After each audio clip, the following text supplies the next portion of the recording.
I'm just trying to show people something they think they know in a way that maybe they haven't known it before.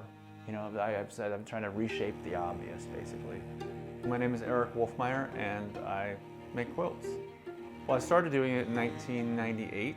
I was living in Northern California at the time, and I can't say at that point, though, that I had some sort of big goal with it. It was just more kind of a hobby interest type thing, and I just kept doing it, and it just kind of turned into a more than a hobby.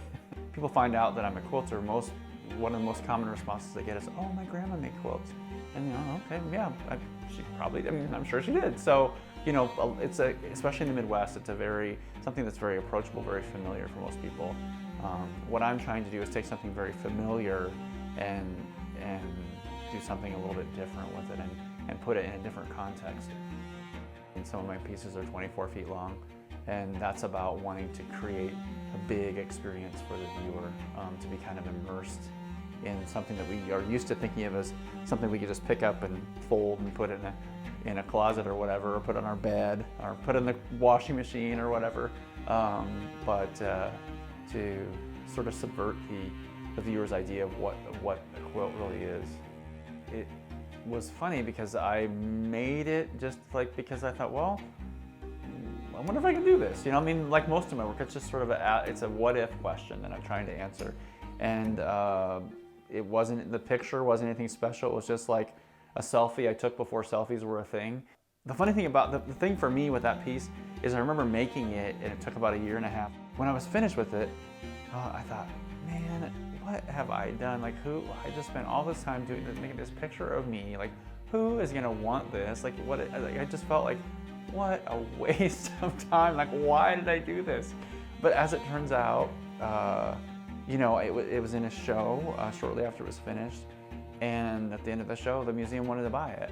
And, you know, it has had this enormous response. I don't know my own good. Like, I don't know what's best for me. I don't know. All I know is what I need to do. So, like I told you this morning, like, right now I need to do circles. You know, at that time I needed to do a self-portrait.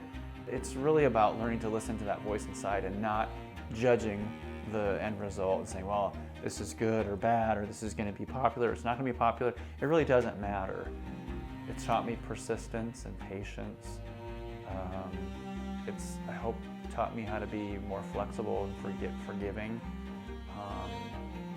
And I think most importantly and most enduringly, it has connected me to the people both in my life at present, people who are no longer in my life who have passed on.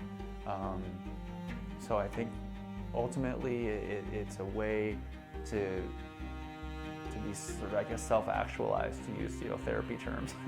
But it really has been sort of the ultimate self-actualization practice.